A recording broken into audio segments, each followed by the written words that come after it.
I'm here with Sydney. You won second place. Second place in the flute players competition here at Echoes.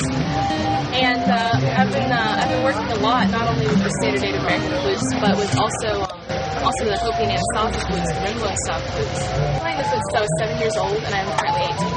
So it's been a while. It's really been that. What's your favorite kind of music to play in terms of styles? When it comes to styles, I prefer simple melodic pieces, and I actually do prefer the rainbow style flutes over other flutes because of the range that they have.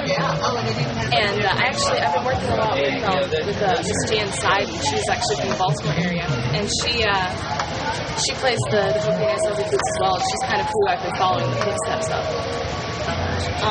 Now, do you play any other musical instruments? Do you have a musical background? I have tried to play guitar and tried to play piano, but flutes are what I specialize in. And how did, when you were 7 years old, how did you get into the flute? Well, what happened was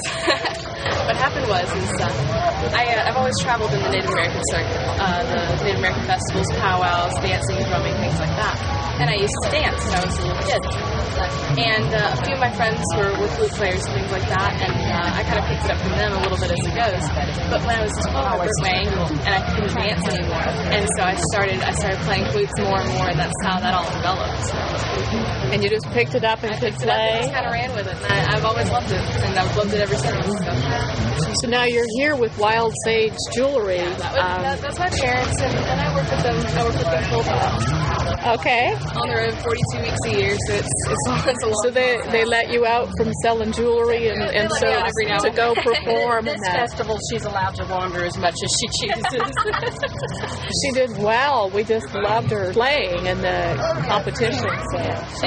She has a really nice, delicate touch to the flute.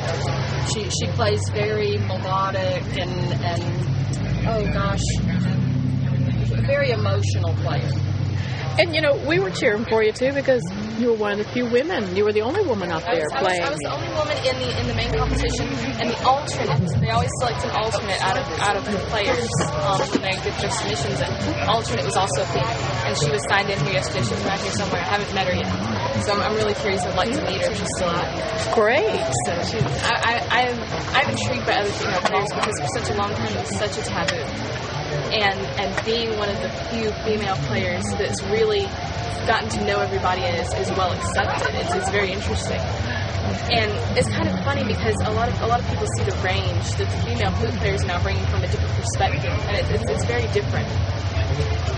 We play differently than the guys do for some reason. I don't know how to explain it any other way. But it's almost like our emotions are attached to our music, and it comes through. It really does come through, especially. Now, how many flutes do you own then? That's the inevitable question. I don't want to try to count. Last count, I had probably a good 30 or 40 flutes in my collection. It's not a small collection. Yeah. And a range of keys. Is there a particular key that you like? I like F and F sharp. And I also I have a love for D and also the bass tones. So anything. Is that the low D or the high D? The low C's. Because you played a low flute at one point in the competition, and you came back with a higher key. And the higher keys are really interesting. You have a lot more range to those instruments.